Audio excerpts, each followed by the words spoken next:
Hola, ¿qué tal, chavos? Vamos a empezar a platicar un poquito más de teorías de evolución, que es el tema que sigue. Ahora esto, ok. Como podrán ver en la pantalla, vemos que hay teorías evolutivas, primeras ideas de la evolución, evidencias de la evolución y teoría de Darwin-Wallace de la selección natural. Un poquito más de introducción, ¿no? Uno de los cuatro principios de la biología es la teoría de la evolución. A partir de ella se sientan bases acerca de los organismos vivos. Podemos hablar de que todos provienen de un antecesor o progenitor y todos fuimos agarrando variaciones tanto de forma como de tamaño como de fuerza y metabolismo. Bueno, hay unas primeras ideas, esas ideas de adaptaciones fueron estas teorías, ¿no? El fijísmo defiende que los seres vivos han surgido de un acto divino y que por lo tanto no son frutos de la evolución. Eso es en cuanto a la teoría. Acuérdense que estamos hablando biológicamente. Vamos a respetar todas las creencias, vamos a respetar todas las ideas, pero aquí en biología vamos a centrarnos en lo que concierne. Otra de las teorías dice gradualismo, que es la teoría que sostiene que las especies sufren cambios de forma lenta y gradual.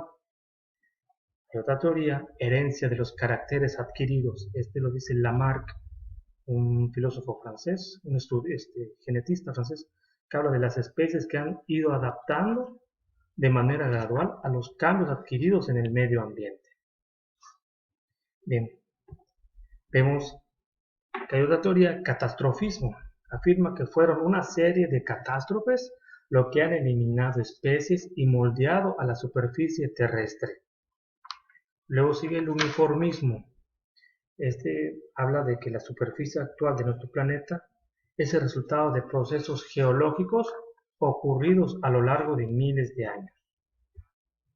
Aquí les dejo este dibujito donde podemos ver aquí, bueno, la época desde que se creó el mundo, ¿no? De las rocas, los minerales, el agua, y fue creciendo y fue evolucionando las etapas, ¿no? El Cámbrico, el Jurásico, el Cretácico, el Cenozoico, donde fueron evolucionando las especies.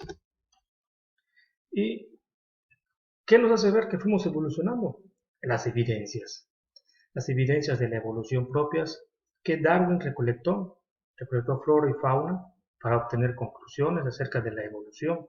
Sin embargo, la teoría de la evolución como la conocemos ha sido enriquecida con otras evidencias, entre ellas los registros fósiles, que se consideran pruebas directas de la evolución, e incluso más recientemente las evidencias a nivel molecular, que se obtienen al estudiar el ADN.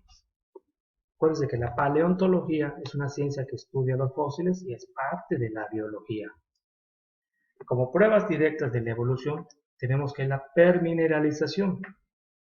¿Qué es la permineralización? Bueno, pues es el estudio de las partes de los organismos que son reemplazadas moléculas por minerales. Improntas se forman cuando un organismo se descompone en arcilla, en tierra.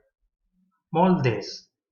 En algunas ocasiones, los restos orgánicos son cubiertos por el suelo. Con el tiempo se van degradando. Y la momificación, como su nombre lo dice, ¿no? Las momias, cuando los seres vivos no se descomponen totalmente y logran conservarse a través del tiempo hasta nuestros días. Ahora vamos a ver las pruebas indirectas de la evolución. Anatomía comparada aporta información de las relaciones evolutivas de los organismos. Estructuras homólogas y análogas. Aquí tenemos un ejemplo de las estructuras homólogas. Tienen un ancestro en común, pero su función es diferente. Y las estructuras análogas no tienen un ancestro en común, pero su función es similar. Un ejemplo de ellos, los delfines y los tiburones, ¿no? Los delfines viven en el mar, los tiburones también, pero los delfines son mamíferos y los tiburones no. Entonces, tienen una similitud, pero no tienen un ancestro igual. La embriología comparada nos permite observar las semejanzas en el desarrollo de los embriones de los vertebrados superiores.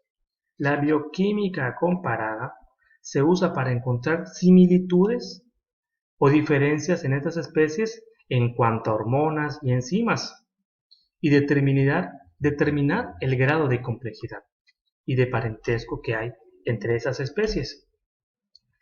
Análisis molecular de ADN.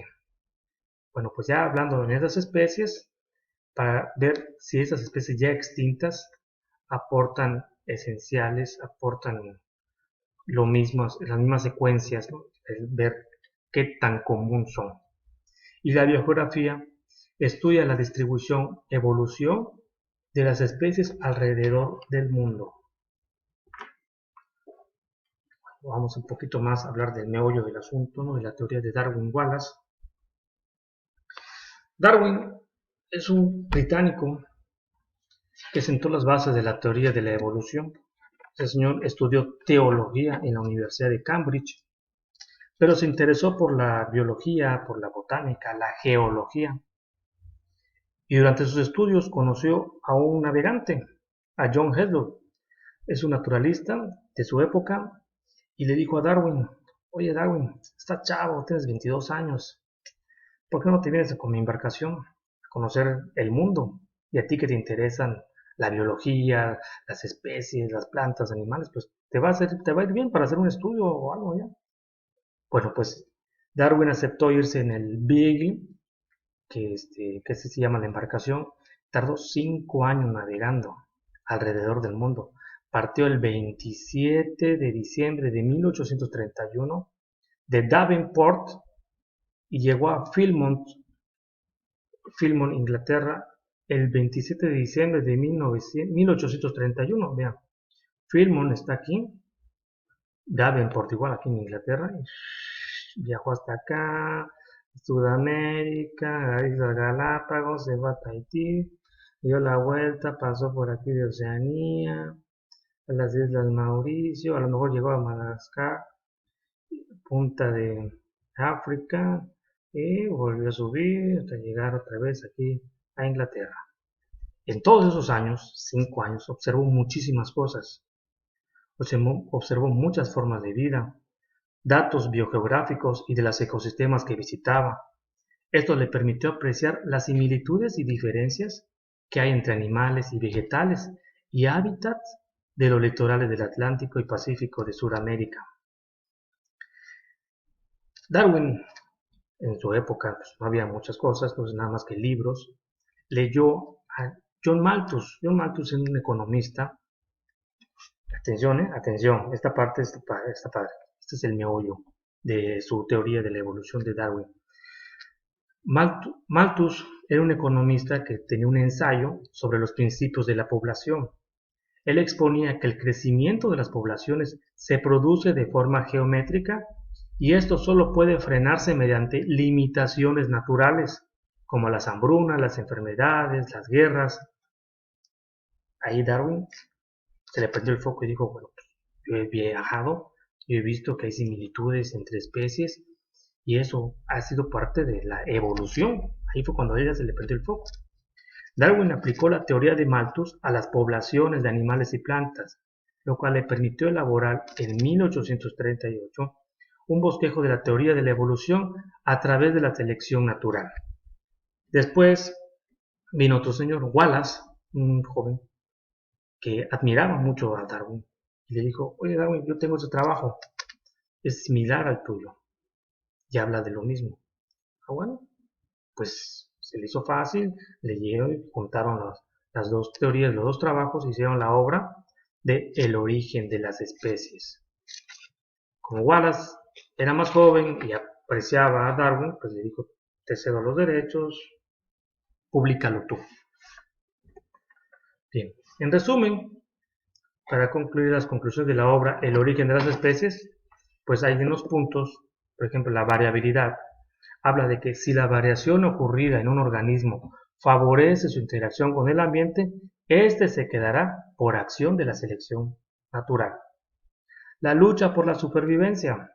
La poca disposición de alimentos necesarios para sobrevivir es un factor desencadenante. Si no hay comida, no hay especie. Y si nada más sobrevive el más apto, bueno, más adelante va, ¿no? La selección natural restringe la capacidad de reproducción de los organismos que no son aptos en la lucha por los recursos. Sobreproducción.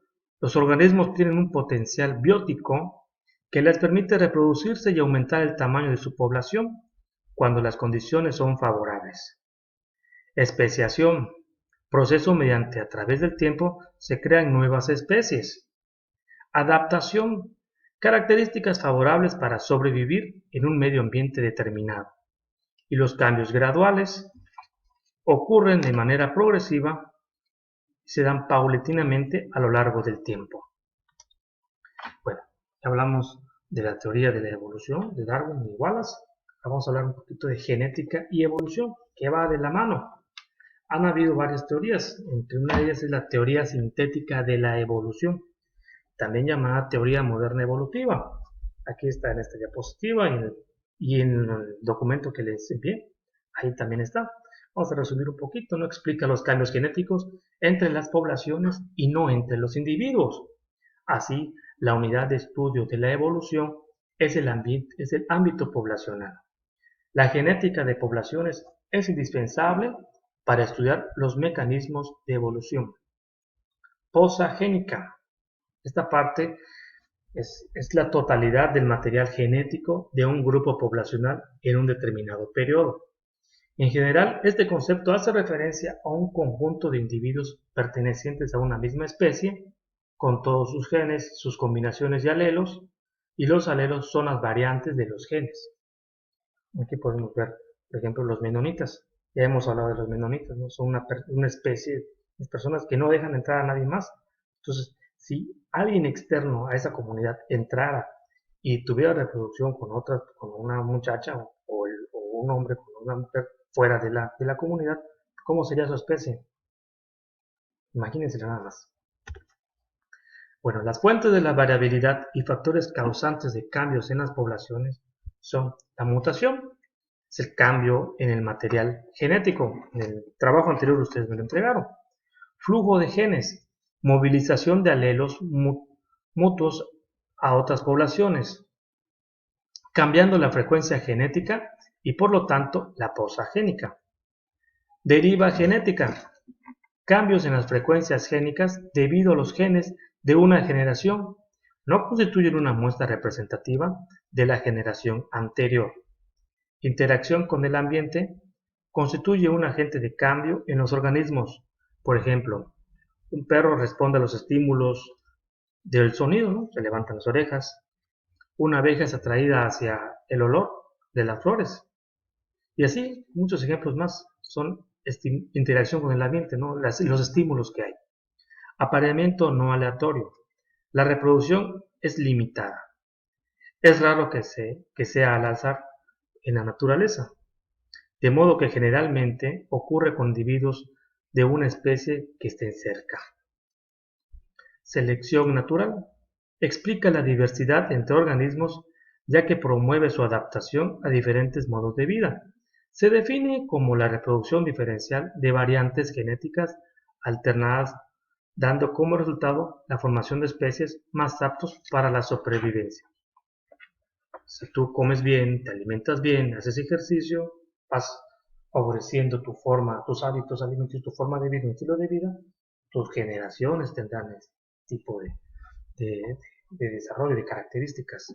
Si eres una persona que no hace nada, cambia su alimentación, puedes de que al final tus generaciones salgan con enfermedades, salgan con bajo peso o alto peso, dependiendo de sus hábitos. Bueno, chavos, deseo suerte en sus trabajos, mucho éxito en todas las demás materias, no solamente en esta. Y échenle ganas, ya sabes. Quédate en tu casa.